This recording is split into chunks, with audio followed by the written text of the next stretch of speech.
हमारा पर्यावरण, हमारा पर्यावरण, ठीक, ये भी साइंस का एक टॉपिक है जो 10th क्लास में है। देखिए खासकर कंपटीशन में जो होता है इससे कई चीज़ें पूछी जाती हैं कि पर्यावरण के बारे में, इन्वायरमेंट के बारे में पूछा जाएगा। हमारा पर्यावरण, ठीक। देखिए पर्यावरण शब्द जो है, पर्यावरण शब्द जो है ये आपका अगर इसका संधि विच्छेद किया जाए तो परिधन आवरण, ठीक, परिधन आवरण। परि का मतलब होता है चारों तरफ, परि का मतलब चारों तरफ, आवरण यानी हमारे चारों तरफ का आवरण, ठीक। तो पर्यावरण क्या है कि हमारे चारों तरफ के आवरण के बारे में जो भी बताया जाएगा वो हमारा पर्यावरण के अंतर्गत आता है।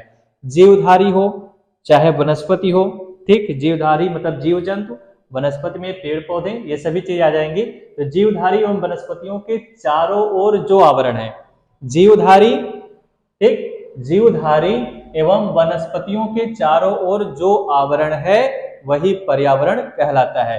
जीवधारी के चारों ओर का मतलब जो जीव जंतु हैं उनके चारों ओर, चारों ओर क्या है, प्राकृतिक चीजें हैं, प्राकृतिक चीजें हैं। वनस्पतियों के चारों तरफ क्या है, प्राकृतिक चीजें हैं, ठीक। तो जीवधारी और वनस्पति के चारों ओर का आवरण ही क्या कहलाता है, पर्यावरण कहलाता है। पर हमारे पर्यावरण जो होते हैं इसमें जैविक और अजैविक, जैविक और अजैविक अवयवों का मिश्रण है। हमारे पर्यावरण में जो है जैविक और अजैविक अवयवों का क्या है, मिश्रण है, ठीक, जो जीवों को अनेक प्रकार से प्रभावित करता है। क्लियर, यानी जीवधारियों और वनस्पतियों के चारों ओर जो आवरण है उसी को हम पर्यावरण कहते हैं। यह जैविक तथा अजैविक, यह जैविक तथा अजैविक अवयवों का क्या है, मिश्रण है। जैविक तथा अजैविक अवयवों का मिश्रण है जो जीवों को अनेक प्रकार से प्रभावित करता है, जीवों को अनेक प्रकार से प्रभावित करता है। अनेक प्रकार से प्रभावित करने का मतलब मौसम, मानसून, ताप, ठीक, आवास, इन सभी चीजों से प्रभावित करता है। जो यहाँ पर जैविक और अजैविक अवयव आ रहे हैं, घटक आ रहे हैं, तो जैविक घटकों के अंतर्गत क्या क्या चीजें आएंगी, जैसे कवक हो गया, जीवाणु हो गया, बृहत जीव जंतु एवं पादप। बृहत जीव जंतु का मतलब होता है बाहर से, बाहरी जीव जंतु एवं पादप। और अजैविक अवयव या अजैविक घटक के अंतर्गत जो होगा वो आपका मृदा यानी मिट्टी आएगा, जल, वायु, प्रकाश, ताप इत्यादि चीजें जो होती हैं वो अजैविक घटक के अंतर्गत आती हैं। क्लियर हुआ, यानी जीवधारी एवं वनस्पतियों के चारों ओर के आवरण को ही हम पर्यावरण कहते हैं।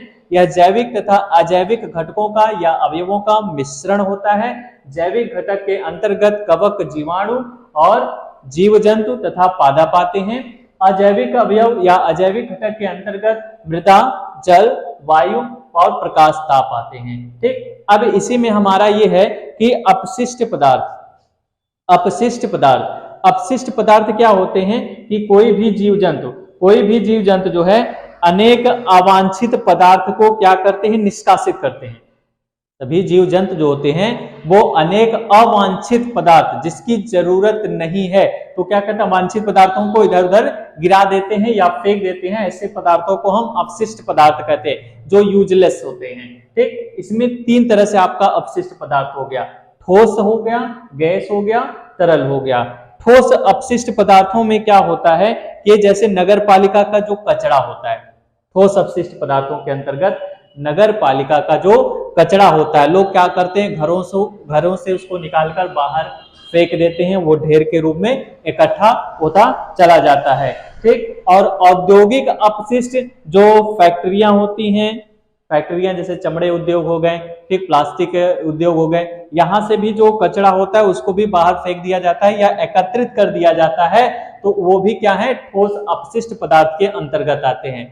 गैसीय अपशिष्ट पदार्थ के अंतर्गत क्या आएंगे, गैसीय जैसे मान लीजिए भट्टे की चिमनियां हो गई, चिमनियों से जो धुआं निकलता है वो क्या होता है, हमारे वायुमंडल को प्रदूषित कर देता है, दूषित कर देता है। तो ऐसे चिमनियों के द्वारा निकले हुए धुएं ये सब क्या होते हैं, गैसीय अपशिष्ट के अंतर्गत आते हैं, ठीक। और जो आजकल गाड़ी चल रहा है, वाहन, मोटरसाइकिल, ठीक, 4 व्हीलर, इनसे जो निकलने वाला धुआं है वो भी आपका गैसीय अपशिष्ट के अंतर्गत आता है। क्लियर। तरल पदार्थ, तरल का मतलब होता है बहने वाला, तरल का मतलब हुआ बहने वाला। बहने वाले पदार्थ कौन कौन से, उससे भी अपशिष्ट पदार्थों के रूप में पाया जाता है। तरल पदार्थों में जैसे हो गया वाहित मल, रंजक, औद्योगिक रसायन। ठीक, वाहित मल जैसे शौचालय घर में बना हुआ है तो उसके सीवर का पानी जो है नाली से कनेक्ट कर दिया जाता है, बाहर फैलता रहता है, कहीं इकट्ठा होता रहता है, तो ये तरल अपशिष्ट पदार्थ के रूप में आ जाता है। तो ये आपके अपशिष्ट पदार्थ हो गए। जैव निम्नीकृत पदार्थ क्या होते हैं? जैव निम्नीकृत पदार्थ वे पदार्थ जो वातावरण में कुछ समय बाद स्वतः ही ऊष्मा या सूक्ष्म जीवों की क्रियाओं द्वारा नष्ट हो जाते हैं। क्लियर? वे पदार्थ जो वातावरण में कुछ समय के बाद, वे पदार्थ जो वातावरण में कुछ समय के बाद स्वतः ही ऊष्मा या सूक्ष्म जीवों की क्रियाओं द्वारा नष्ट हो जाते हैं, उसे हम जैव निम्नीकृत पदार्थ कहते हैं। कहने का मतलब ये है कि ऐसे कोई पदार्थ हो जिनको आप बाहर वातावरण में ऐसे खुला छोड़ देते हैं और कुछ समय के बाद क्या होता है, वो खुद ही नष्ट हो जाते हैं, या तो जो सूक्ष्म जीव होते हैं, छोटे छोटे जीव जो होते हैं, उनको खाकर नष्ट कर देते हैं, तो हमारे जैव निम्नीकृत पदार्थ कहलाते हैं। क्लियर?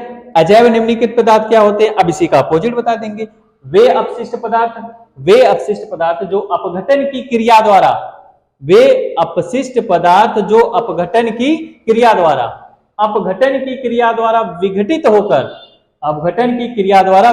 होकर उपयोगी पदार्थ में परिवर्तित नहीं हो पाते हैं। जैसे मान लीजिए जो अपशिष्ट पदार्थ फेंका गया, उस अपशिष्ट पदार्थ से हम फिर कोई नया चीज बना नहीं सकते हैं। एक उपयोगी पदार्थ यानी यूज करने वाला कोई पदार्थ हम बना नहीं सकते हैं। जैसे कांच हो गया, ठीक, कांच को आपने बाहर फेंक दिया, अपशिष्ट पदार्थ के रूप में टूटा फूटा है, फिर हम उसको ज्वाइंट करके नहीं बना सकते हैं। प्लास्टिक हो गया, टूट फूट गया, तो फिर उसको हम नए पदार्थ के रूप में नहीं बना सकते हैं। डीडीटी हो गया, अपमार्जक हो गया, ये सब क्या है, अजैव निम्नीकृत पदार्थ होते हैं, जो क्या होते हैं, अपघटन की क्रिया द्वारा विघटित होकर उपयोगी पदार्थ में परिवर्तित नहीं होते हैं। और जैव निम्नीकृत पदार्थ में क्या होता है कि वे पदार्थ जो वातावरण में कुछ समय बाद ही स्वतः ही क्या होते हैं, ऊष्मा के द्वारा या सूक्ष्म क्रियाओं के द्वारा स्वतः ही नष्ट हो जाते हैं, वो आपके जैव होते हैं। और जो स्वतः नष्ट नहीं हो पाते हैं किसी भी अपघटन क्रिया द्वारा, वो आपके अजैव निम्नीकृत पदार्थ कहलाते हैं। अब सबसे मोस्ट इंपॉर्टेंट टॉपिक जो है इसमें पारिस्थितिकी तंत्र, या इसी को पारितंत्र भी कहा जाता है। पारितंत्र शब्द का प्रयोग जो है सबसे पहले एजी टॉन्सले ने किया था। किसने किया था? एजी टॉन्सले ने। पारिस्थितिकी तंत्र का सर्वप्रथम प्रयोग जो है एजी टॉन्सले ने 1935 में किया था, 1935 में किया था। क्लियर हुआ? यानी पारिस्थितिकी तंत्र का शब्द का प्रयोग सबसे पहले किसने किया था? एजी टॉन्सले ने। कब किया था? 1935 में। एजी टॉन्सले ने 1935 में पारिस्थितिकी तंत्र शब्द का प्रयोग किया था। क्या होता है कि ये पारिस्थितिकी तंत्र या पारितंत्र क्या है? एक प्राकृतिक इकाई है, यानी एक नेचुरल ये यूनिट है जिसमें एक क्षेत्र विशेष के सभी जीवधारी, एक क्षेत्र विशेष का मतलब जैसे जंगल में, तो जंगल के सभी प्राणी आ जाएंगे, जीव जंतु पशु पक्षी जितने भी है सब आ जाएंगे। सभी जीवधारी जो अपने अजैव पर्यावरण के साथ अंतःक्रिया करके, अजैव पर्यावरण देखिए, अजैव पर्यावरण में क्या हो गया? मृदा, जल, वायु, प्रकाश, ताप। ठीक, मृदा, जल, वायु, प्रकाश, ताप। अजैव पर्यावरण में क्या आएगा? मृदा, जल, वायु, प्रकाश, ताप। इनके द्वारा कह रहे ना कि जो अपने अजैव पर्यावरण के साथ अंतःक्रिया करके एक संपूर्ण जैविक इकाई बनाते हैं, उसी को हम पारिस्थितिकी तंत्र कहते हैं। देखिए, पारिस्थितिकी तंत्र को भी कुछ भागों में विभाजित कर दिया गया है।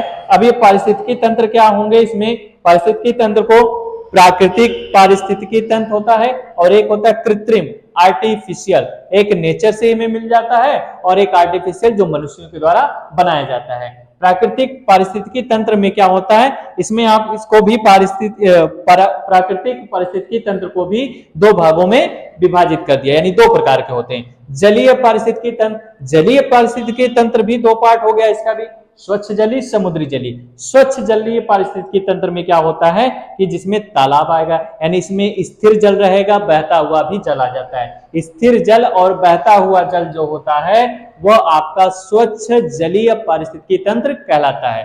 ठीक, पूछा जाएगा कि स्वच्छ जलीय पारिस्थितिकी तंत्र का उदाहरण दीजिए, तो तालाब, नदी, झील। तालाब क्या होता है? स्थिर जल होता है, नदी में बहता जल होता है, झील में बहता जल होता है। दूसरा पार्ट जलीय पारिस्थितिकी तंत्र में क्या होगा, समुद्रीय जलीय पारिस्थितिकी तंत्र। समुद्री जलीय पारिस्थितिकी तंत्र में समुद्र आ जाएगा आपका, और तटीय तथा ज्वारीय भाग, समुद्रीय, तटीय और ज्वारीय भाग जो होंगे वो सब आपके समुद्री जलीय पारिस्थितिकी तंत्र के अंतर्गत आते हैं। सेकंड में क्या है पारिस्थितिकी तंत्र में, स्थलीय पारिस्थितिकी तंत्र। स्थल मतलब जमीन पे, तो जमीन के अंतर्गत आपका या तो मरुस्थल आ जाएगा या तो घास के मैदान आ जाएंगे। घास के मैदान मतलब हमारे पृथ्वी पर ही कहीं सारे ऐसे केवल घास घास ही आपको दिखाई देते हैं, और मरुस्थल में आपका क्या होगा कि कहीं आपके पेड़ पौधों का नामो निशान नहीं होता है, वह आपके मरुस्थलीय पारिस्थितिकी तंत्र कहलाते हैं। वन का पारिस्थितिकी तंत्र, जहां केवल जंगल जंगल ही दिखाई देते हैं, वह आपके वन के पारिस्थितिकी तंत्र होते हैं। ठीक, यानी पारिस्थितिकी तंत्र क्या होता है कि पारिस्थितिकी तंत्र या पारितंत्र शब्द का सर्वप्रथम प्रयोग एजी टांसले ने 1935 में किया था। ठीक, यह एक प्राकृतिक इकाई है। यह एक का मतलब किससे, पारिस्थितिकी तंत्र या पारितंत्र से। यह एक उसकी इकाई होती है जिसमें एक क्षेत्र विशेष के सभी जीवधारी जो अपने अजैव पर्यावरण के साथ अंतःक्रिया करके एक संपूर्ण जैविक इकाई बनाते हैं, उसी को हम पारिस्थितिकी तंत्र कहते हैं। यह हम दो प्रकार का, एक होता है प्राकृतिक पारिस्थितिकी तंत्र, एक होता है कृत्रिम पारिस्थितिकी तंत्र। प्राकृतिक पारिस्थितिकी तंत्र क्या होते हैं, इसमें जलीय पारिस्थितिकी तंत्र आता है और स्थलीय पारिस्थितिकी तंत्र आता है। तो जलीय वाले में क्या होता है, इसमें स्वच्छ जलीय पारिस्थितिकी तंत्र के अंतर्गत तालाब, नदी, झील होंगे। समुद्री जलीय पारिस्थितिकी तंत्र के अंतर्गत समुद्र, तटीय, ज्वारीय भाग आते हैं। स्थलीय पारिस्थितिकी तंत्र के अंतर्गत घास के मैदान हो जाएंगे, मरुस्थलीय पारिस्थितिकी तंत्र आ जाएगा, वन का पारिस्थितिकी तंत्र आ जाएगा। क्लियर हुआ। इसी में अब आपको लेकर चलेंगे कृत्रिम पारिस्थितिकी तंत्र। इससे देखिए आपके क्या क्वेश्चन बनेंगे कि पर्यावरण का मतलब क्या है, हमारे चारों तरफ का आवरण, संधि विच्छेद परिधन आवरण, चारों तरफ का आवरण। जैविक पर्यावरण के अंतर्गत कौन कौन से आते हैं, कवक, जीवाणु, बृहत जीव जंतु एवं पादप। अजैविक पर्यावरण के अंतर्गत क्या आता है, मृदा, जल, वायु, प्रकाश तथा ताप हो जाएगा। अपशिष्ट पदार्थ कितने प्रकार के होते हैं, ठोस, गैसीय और तरल होते हैं। जैव निम्नीकृत पदार्थ क्या होते हैं, वे पदार्थ जो वातावरण में कुछ समय बाद स्वतः ही ऊष्मा या सूक्ष्म जीवों की क्रियाओं द्वारा नष्ट हो जाते हैं, जैव निम्नीकृत पदार्थ कहलाते हैं। और वे अपशिष्ट पदार्थ जो अपघटन की क्रिया द्वारा विघटित होकर उपयोगी पदार्थ में परिवर्तित नहीं होते हैं, जैसे कांच हो गया, प्लास्टिक हो गया, डीडीटी और अपमार्जक हो गया। पारिस्थितिकी तंत्र क्या होता है, पारिस्थितिकी तंत्र शब्द का प्रयोग सर्वप्रथम एजे टांसले ने किया था। किसने किया था, एजे टांसले ने। कब किया था, 1935 में। ठीक, इसमें एक क्षेत्र विशेष के सभी जीवधारी, जो एक ही छत के नीचे सभी जीवधारी पेड़ पौधे जो भी रहते हैं, सब आपके पारिस्थितिकी तंत्र का मतलब होता है एक खाद्य जाल, यानी खाद्य जाल, खाने वाली चीज, यानी खाद्य जाल में सभी लोग एक दूसरे से बंधे रहते हैं, उसी को हम पारिस्थितिकी तंत्र कहते हैं। ठीक,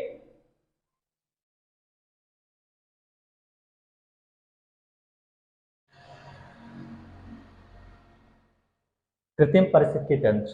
कृत्रिम पारिस्थितिकी तंत्र, कृत्रिम पारिस्थितिकी तंत्र का मतलब ये हुआ कि कृत्रिम का मतलब आर्टिफिशियल, कृत्रिम का मतलब आर्टिफिशियल, जो मनुष्य के द्वारा यानी मानव निर्मित, प्रकृति ने हमें जो दिया उसको बिगाड़ कर, प्रकृति ने जो हमें दिया उसको बिगाड़ कर, यानी वो जिस रूप में दिया उस रूप में न लेकर हम अपने तरीके से अगर किसी काम को करते हैं तो वह मानव निर्मित होता है, उसी को हम कृत्रिम पारिस्थितिकी तंत्र कहते हैं।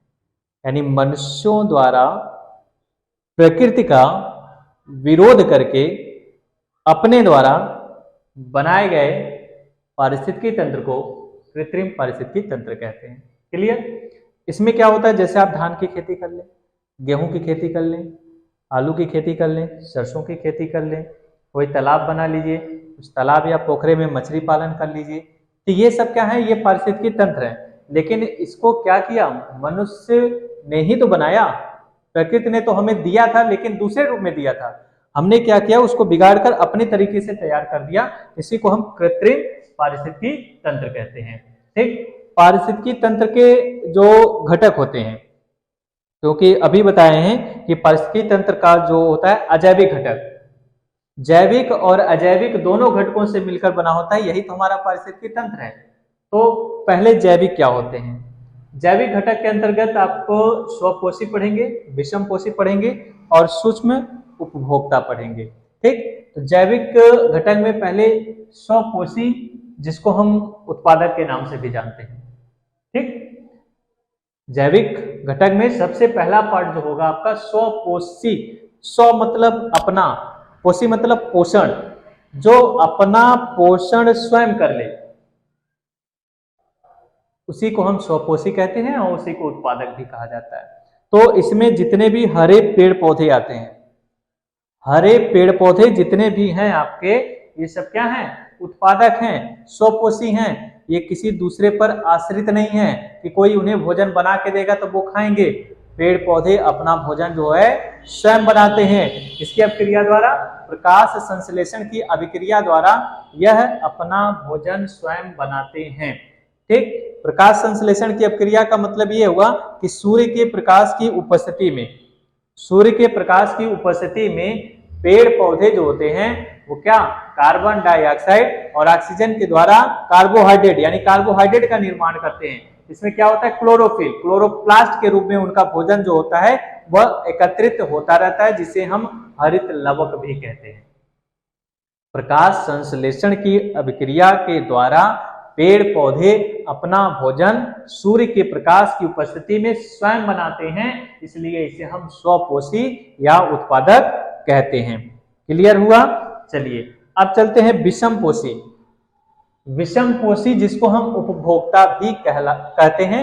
उपभोक्ता को 3 श्रेणियों में विभाजित कर दिया गया, प्रथम श्रेणी, द्वितीय श्रेणी और तृतीय श्रेणी के उपभोक्ता। विषमपोषी का मतलब ये हुआ कि यह अपना भोजन जो है खुद नहीं, दूसरों पर निर्भर रहते हैं। दूसरों से जब इन्हें भोजन मिलता है तो उसे उपभोक्ता कहते हैं। जैसे उपभोक्ता जो होता है उत्पादक पर निर्भर होता है। उपभोक्ता जो है वो किस पर निर्भर है? उत्पादक पर। ठीक, पेड़ पौधों पर ही तो निर्भर है, हमें साग सब्जी फूल पौधे से ही प्राप्त किए जाते हैं। तो उपभोक्ता जो है वो किस पर डिपेंड हो गया? स्वपोषी पर डिपेंड है। अब इसमें क्या हुआ? उपभोक्ता 3 भागों में बांट दिया गया इसको, 3 प्रकार के उपभोक्ता। प्रथम श्रेणी के उपभोक्ता वे उपभोक्ता होते हैं जो क्या होते हैं? शाकाहारी होते हैं, जिसे हम परजीवी, पर मतलब दूसरों पर निर्भर रहते हैं। प्रथम श्रेणी के उपभोक्ता प्योर शाकाहारी। ठीक, इन्हें घास फूस के अलावा मांस से कोई मतलब नहीं होता है। तो जो पेड़ पौधों की पत्तियों को, घास को, ठीक, मांस को छोड़कर सबको अपने भोजन के रूप में ग्रहण करते हैं, वो हमारे शाकाहारी कहलाते हैं। जैसे गाय, बकरी, हिरण, खरगोश, ये सभी को पता है ये सब मांसाहारी जीव नहीं है, मांस नहीं खाते हैं। ये अपना घास फूस, दूध, रोटी इसी से ही काम चला लेते हैं। द्वितीय श्रेणी के उपभोक्ता क्या होते हैं? जिन्हें हम मांसाहारी कहते हैं। मांसाहारी इस शाकाहारी वाली जीवों पर डिपेंड होता है, यानी मांसाहारी जो है, जो द्वितीय श्रेणी के उपभोक्ता होते हैं, वह प्रथम श्रेणी के उपभोक्ता का भक्षण करते हैं, यानी उन्हें खाते हैं या उन्हें भोजन के रूप में इस्तेमाल करते हैं। ठीक, यानी प्राथमिक उपभोक्ता को खाने वाले जो होते हैं वह द्वितीय श्रेणी के उपभोक्ता कहलाते हैं। जैसे मेढक हो गया, मछली हो गया, बिल्ली हो गया, लोमड़ी आदि। अब बिल्ली जो है किसको खाएगा? चूहा को खाएगा। ठीक, चूहा को खाएगा तो चूहा किस श्रेणी में आ गया? प्रथम श्रेणी के उपभोक्ता में आ गया। ठीक, और लोमड़ी जो है बकरी को खा सकता है, खरगोश को खा सकता है। तो बकरी और खरगोश किस श्रेणी के उपभोक्ता हो गए? प्रथम श्रेणी के उपभोक्ता कहलाते हैं। तृतीय श्रेणी के उपभोक्ता, तृतीय श्रेणी के उपभोक्ता जो होते हैं वह द्वितीय श्रेणी के उपभोक्ता को भोजन के रूप में ग्रहण करते हैं। जैसे सर्प हो गया, चिड़िया हो गए। ठीक, ये हो गया, ये हो गए आपके तृतीय श्रेणी के उपभोक्ता। अब हम पहुंचते हैं अपमार्जक क्या होते हैं, क्योंकि इसमें अपमार्जक और परभक्षी दोनों आ गया है। अपमार्जक का मतलब वह जो मरे हुए देह को खाते हैं। जैसे मान लीजिए गाय भैंस मर गए, ठीक, मरने के बाद उसको छोड़ दिया गया, तो मरे हुए शरीर को खाने कौन आता है? गिद्ध आएगा या तो चील आता है। तो जो मरे हुए शरीर को खाते हैं, मृत शरीर को अपना भोजन बना लेते हैं मरे हुए जीव जंतुओं के। ये नहीं कि मारना नहीं है, जो जीव जंतु पहले ही मर चुका है उसको ऐसे डाल दिया गया, फेंक दिया गया, उसको अपना भोजन बनाते हैं, वह गिद्ध और चील। तो गिद्ध और चील जो हैं वो क्या कहलाएंगे? अपमार्जक कहलाएंगे। परभक्षी ये क्या करते हैं? जीवों को मारते हैं, मरे हुए जीवों को नहीं खाते हैं। जो जीव जिंदा होते हैं उनको पहले ये मारते हैं, मारने के बाद उन्हीं को खाते हैं, तो वो क्या कहलाएंगे? परभक्षी। ठीक, यानी ये जीवों को मारकर खाते हैं, जैसे शेर हो गया, चीता हो गया, बाघ हो गया, ठीक, भेड़िया हो गया, ये सब क्या है? सर्प हो गया। ये सब पहले जीवों को क्या करते हैं? शिकार करते हैं। पहले जो जीव जिंदा है पहले उनका शिकार करते हैं, शिकार करने के बाद उन्हीं को खा लेते हैं।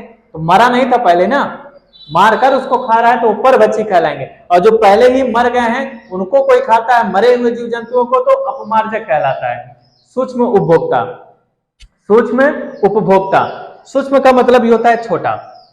ठीक, वे जीव जो पादप एवं जंतुओं के मृत शरीर के जटिल कार्बनिक पदार्थों को, वे जीव जो पादप एवं जंतुओं के मृत शरीर के जटिल कार्बनिक पदार्थों को सरल, जटिल कार्बनिक पदार्थों को सरल अकार्बनिक पदार्थों में तोड़कर अपना भोजन प्राप्त करते हैं, उसी को हम अपघटक कहते हैं। जैसे जीवाणु और कवक, जीवाणु और कवक ये क्या करते हैं? ये पादप जो होते हैं जंतुओं में संचित कार्बनिक पदार्थों का पुनः वातावरण में लौटाने का भी कार्य करते हैं। क्लियर हो गया? अब इसमें क्या है कि आर्टिफिशियल पारिस्थितिकी तंत्र के अंतर्गत क्या आता है? जो मनुष्य के द्वारा निर्माण किए गए हैं, धान की खेती, गेहूं की खेती, आलू की खेती, गन्ने की खेती, ये सब है। जल या जीवशाला का मतलब क्या हो गया? तालाब हो गया, पोखरा हो गया, ये भी हो गया। अब जैविक घटक के अंतर्गत कौन कौन आते हैं? स्वपोषी, परपोषी, विषमपोषी, ठीक, ये हो गए। अब विषमपोषी में कौन कौन से आते हैं? प्रथम श्रेणी के उपभोक्ता, द्वितीय श्रेणी और तृतीय श्रेणी के उपभोक्ता हो गए। प्रथम श्रेणी के उपभोक्ता में कौन से जीव आते हैं? गाय, बकरी, हिरण, खरगोश हो गया। द्वितीय श्रेणी के उपभोक्ता में कौन से जीव आते हैं? तो इसमें मेढक, मछली, बिल्ली, लोमड़ी, जो कि केवल मांस खाते हैं। तृतीय श्रेणी के उपभोक्ता कौन कौन से होते हैं? सर्प और चिड़िया हो गया। ठीक, अपमार्जक में कौन से जीव आते हैं? गिद्ध और चील आ गए। परभक्षी के रूप में कौन से एग्जाम्पल है? शेर, चीता, भेड़िया, सर्प हो गया। सूक्ष्म उपभोक्ता के रूप में कौन कौन से हैं? कवक हो गए और आपके जीवाणु हो गए। क्लियर?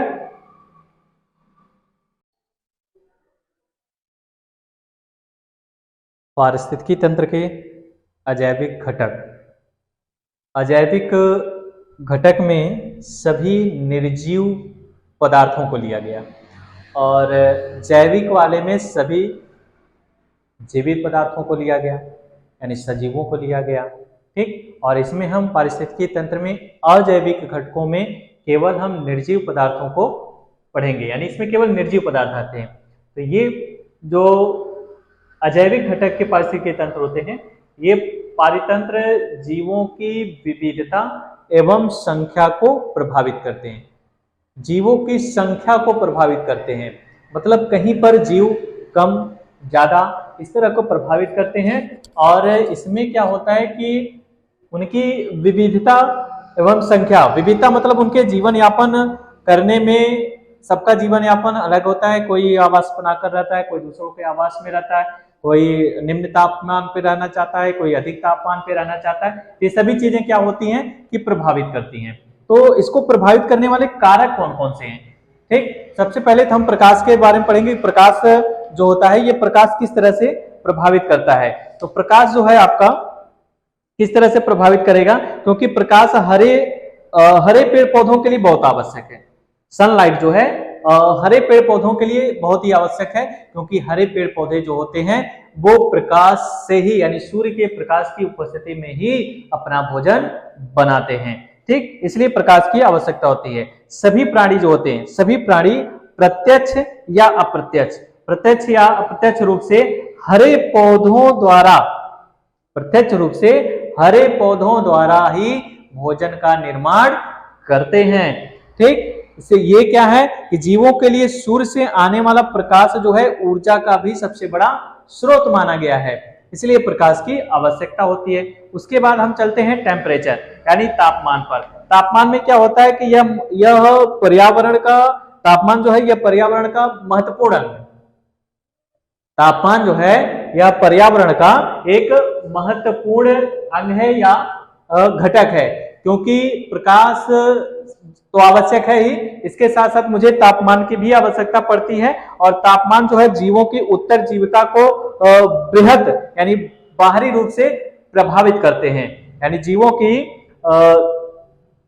की उत्तरजीविता के लिए ये बाहर से क्या होते हैं, प्रभावित करते हैं। अब प्रभावित करता है तो जीव अपनी वृद्धि हेतु, यानी जो जीव जंतु हैं अपनी वृद्धि हेतु, यानी अपनी वृद्धि को बढ़ाने के लिए, अपनी वृद्धि को बढ़ाने के लिए एक निश्चित सीमा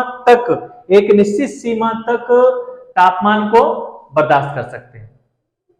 अपने जीवों की वृद्धि को बढ़ाने के लिए क्या करते हैं, एक निश्चित सीमा तक तापमान को बर्दाश्त कर सकते हैं। ठीक, जैसे मान लीजिए हम लोग का नॉर्मल टेम्परेचर 37 डिग्री फ़ारेनहाइट होता है, तो हमारी न्यूनतम सीमा उतनी है, हम वहां तक बर्दाश्त कर सकते हैं। उससे ज्यादा टेम्परेचर मिलता है तो गर्मी होने लगती है। ठीक, उससे निम्न तापमान में जाएंगे तो ठंडी लगने लगती है। तो हमारे अंदर का जो सामान्य तापमान है उतना हमारा सहने की क्षमता है, और उससे ज्यादा या कम मिलता है तो क्या होता है, कुछ जीव जंतु को थोड़ा प्रॉब्लम होने लगती है। जल, अनेक पौधों यानी पौधे हो चाहे प्राणी हो चाहे जीव जंतु, पानी की तो सबको आवश्यकता है। पेड़ पौधे जीव जंतु पानी को तो सबको आवश्यकता है, क्योंकि पेड़ पौधों को अगर वाटर नहीं मिलेगा तो पानी के माध्यम से ही पेड़ पौधों की जड़ों से क्लोरोप्लास्ट होते हुए हरित लवक तक अपना भोजन का निर्माण जो होता है ये करते हैं। जब हम पौधों के जड़ों में पानी डालते हैं तो मिट्टी में क्या होता है, उर्वरा शक्ति होता है, उससे अपना ये भोजन निर्माण करके सूर्य के प्रकाश की उपस्थिति में सब पेड़ पौधों की तनाव तक, पत्तियों तक, फूलों तक ले जाते हैं। ठीक, और मनुष्य को भी है, क्योंकि मनुष्य अगर भोजन करता है तो भोजन करने के बाद ऑक्सीजन के साथ जब जल लेता है, जल के साथ ऑक्सीजन को जब अंदर ग्रहण करता है, या भोजन को पचाने में भी सहायक होते हैं, यानी दहन क्रिया उनके अंदर होने लगती है। इसलिए हमें जल की भी आवश्यकता है। उसके बाद क्या है, वायु। वायु क्या होता है, ये मृदा अपरदन, अधिक वाष्पोत्सर्जन या वाष्पीकरण क्रिया या वृक्षों के टूटने का मुख्य कारण होता है। आंधी तूफान अगर आ जाता है तो वायु को आंधी तूफान अगर आ जाता है तो ये पेड़ पौधों को बहुत नुकसान कराता है, पेड़ पौधों को बहुत नुकसान कराता है, पेड़ पौधे टूट जाते हैं, आंधी तूफान से कई लोगों का घर नष्ट हो जाता है। इस तरह का मतलब परिवर्तन होता रहता है। यानी वायु परागण तथा फलों एवं बीजों का जो प्रकीर्णन में भी प्रभावित करता है। जैसे मान लीजिए कोई पेड़ पौधा है और उसमें फूल लग गए हैं, और फूल लग गए हैं, फिर उसमें क्या होगा, बीज पड़ेगा, फल आएगा, तो आंधी तूफान आता है तो सभी फूल नष्ट हो जाते हैं, फल उसके टूट कर गिर जाते हैं।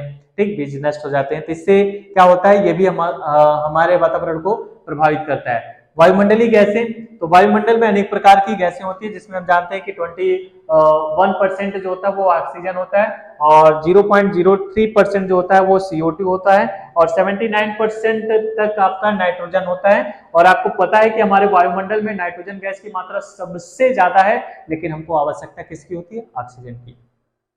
अगर हमें ऑक्सीजन नहीं मिलता है तो हमारा जीवन यापन क्या होता है, दम घुटने लगेगा, अगर ऑक्सीजन ना मिले, क्योंकि ऑक्सीजन के कारण ही जीव जंतु जीवित हैं। और पेड़ पौधे और जीव जंतुओं के बीच एक चक्र बंधा हुआ है कि जब वो CO2 हमसे लेते हैं और हमको ऑक्सीजन देते हैं, तो एक वातावरण में ऑक्सीजन की मात्रा जो है वो संतुलन यानी बैलेंस बना हुआ है। इसलिए हमें क्या होता है कि ऑक्सीजन की कमी का एहसास नहीं होता है। ठीक, और भी गैसें हैं, हाइड्रोजन है, निष्क्रिय गैसें भी है। उसके बाद हम आते हैं खाद्य श्रृंखला पर। खाद्य श्रृंखला मतलब फूड चेन, यानी सभी जीव जंतु जो होते हैं वो एक चक्र में बंधे हुए, खाने के चक्र में बंधे हुए, कि कोई किसी और को खाएगा, कोई किसी और को खाएगा।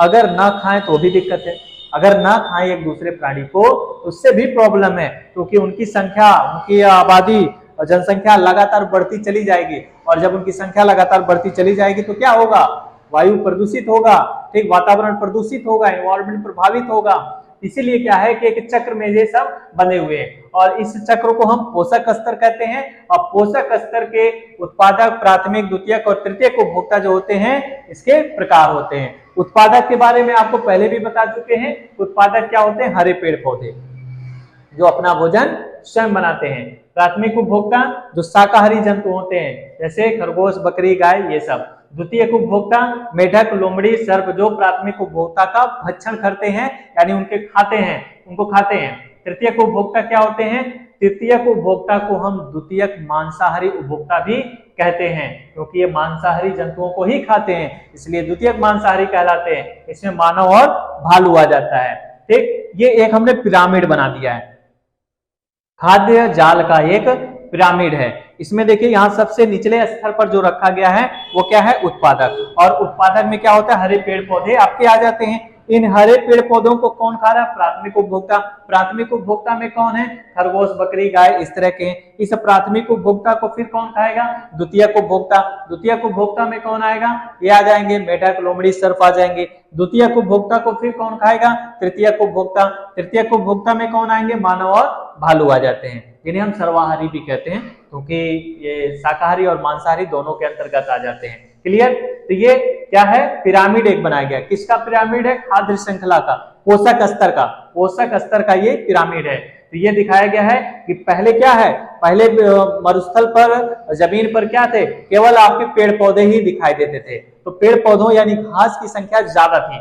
तो घास की संख्या जब ज्यादा थी तो उनका भक्षण करने के लिए प्राथमिक उपभोक्ता है, यानी खरगोश, बकरी, गाय, इस तरह के हैं, वो क्या किए, घासों को धीरे धीरे खाना शुरू कर दिए। तो क्या हुआ कि इनकी संख्या यानी घासों की संख्या क्या हो गई, कम होने लगी, लेकिन इनकी संख्या बढ़ने लगी। इनका भक्षण करने के लिए द्वितीयक उपभोक्ता आया, और द्वितीयक उपभोक्ता जैसे मेढक, लोमड़ी, ये हो गया, सर्प हो गया। तो ये क्या हुआ कि लोमड़ी, मान लीजिए इसमें, मान लीजिए प्राथमिक उपभोक्ता का एक सीधा सा एग्जाम्पल हम खरगोश ले लेते हैं।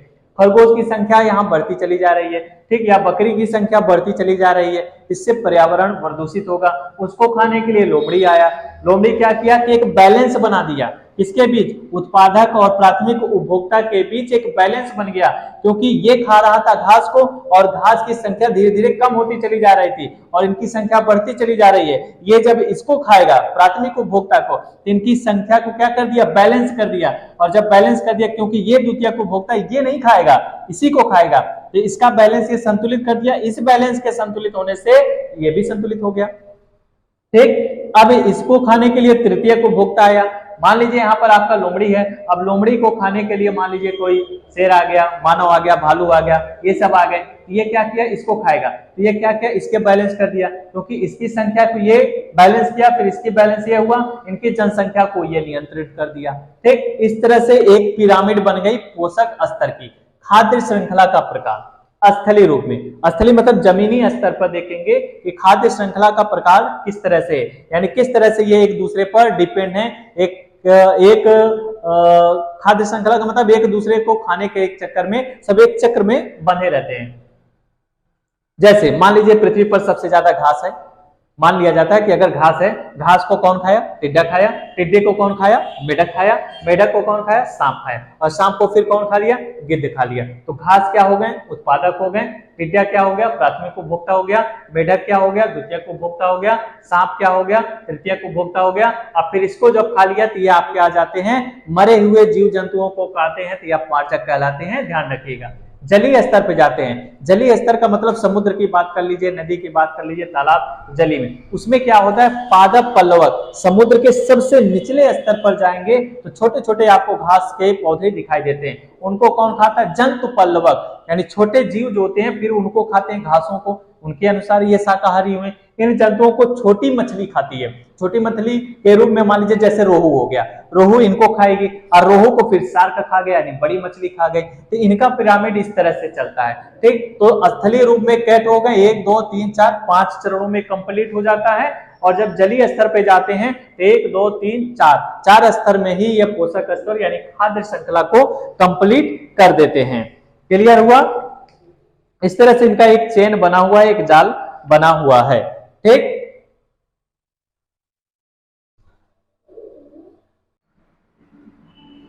पारिस्थितिकी तंत्र में ऊर्जा प्रवाह, पारिस्थितिकी तंत्र में ऊर्जा प्रवाह। ठीक, तो पारिस्थितिकी तंत्र में ऊर्जा प्रवाह का मतलब ये हुआ कि जब एक जीव दूसरे जीव को खाता है तो वो क्या करता है, भोजन के द्वारा ऊर्जा का स्थानांतरण करता है। भोजन के द्वारा ऊर्जा का स्थानांतरण करता है, इसी को हम ऊर्जा प्रवाह कहते हैं। ऊर्जा का प्रवाह पोषण स्तर के सबसे ऊंचे स्तर पर सबसे कम हो जाता है। ठीक, जैसे जैसे ऊपर जाएंगे तो वहां पर क्या होता है कि पोषण स्तर सबसे कम होता है। ठीक, और ये ऊर्जा के प्रवाह का डायग्राम है कि सबसे पहले सूर्य का प्रकाश, क्योंकि चाहे पेड़ पौधे हों, जीव जंतु हों, तो सभी क्या है, ऊर्जा का मुख्य स्रोत जो है, ऊर्जा का मुख्य स्रोत जो है वो क्या है, सूर्य का प्रकाश। ऊर्जा का मुख्य स्रोत क्या है, सूर्य का प्रकाश। सूर्य के प्रकाश के द्वारा उत्पादक अपना भोजन स्वयं बनाते हैं, उत्पादकों के द्वारा फिर शाकाहारी अपना भोजन करते हैं, फिर शाकाहारी से ही मांसाहारी अपना भोजन करते हैं, फिर मांसाहारी से भी बड़ा शीर्ष मांसाहारी है।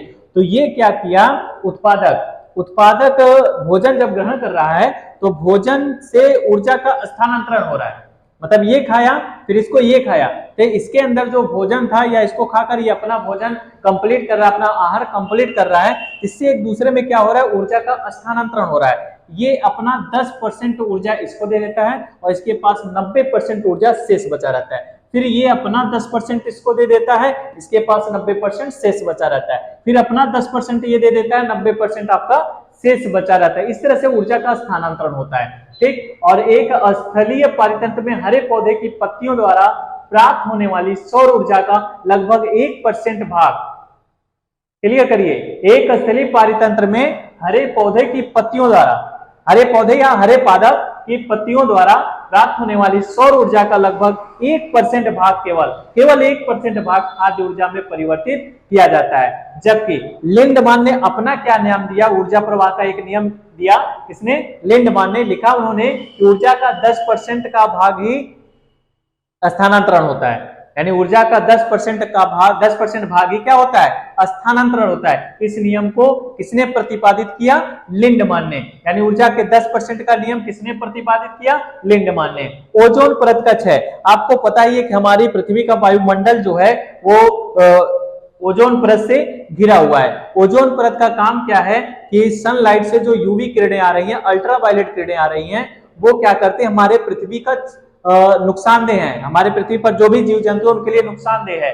तो ओजोन परत क्या है, एक सुरक्षा कवच की तरह वहां पर लगा हुआ है, जिससे अल्ट्रावायलेट किरणें जो आती हैं पृथ्वी की सतह पर, वो उन्हें क्या करता है, अवशोषित कर लेता है और कुछ का विनिमय कर देता है, अवशोषित कर लेता है। इसलिए हमारे पृथ्वी के अंदर जो है अल्ट्रावायलेट किरणें कम आती हैं। वायुमंडल में पृथ्वी की सतह से 50 किलोमीटर 50 किलोमीटर की ऊंचाई पर समतापमंडल में ओजोन गैस का एक सघन स्तर पाया जाता है, जिसे हम ओजोन परत कहते हैं। ओजोन परत क्या है, वायुमंडल में पृथ्वी की सतह से 50 किलोमीटर, वायुमंडल में पृथ्वी की सतह से 50 किलोमीटर ऊंचाई पर एक समताप मंडल में एक ओजोन गैस का एक सघन स्तर पाया जाता है, जिसे हम ओजोन परत कहते हैं।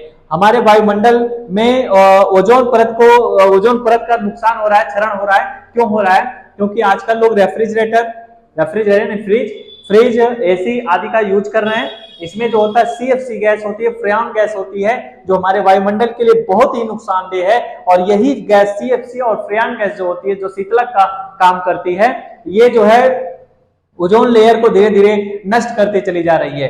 तो ओजोन लेयर को बचाने के लिए, हमारी पृथ्वी को बचाने के लिए तो क्या किया गया, 46 देशों ने क्या किया, एक समझौता किया कि ओजोन परत को किस तरह से बचाया जाए। और इस ओजोन परत को बचाने के लिए उन्होंने एक अभियान चलाया और इस दिवस को, यानी इसी ओजोन परत को बचाने के लिए 16 सितंबर को विश्व ओजोन दिवस मनाया जाता है। इस तरह से आपका एक मुख्य टॉपिक पर्यावरण, हमारा पर्यावरण आज ये समाप्त हो गया। ठीक, अगर आपको ये वीडियो अच्छा लगे तो आप शेयर करिए, अपने दोस्तों के साथ शेयर करिए, कमेंट करिए, ठीक, सब्सक्राइब जरूर करिए।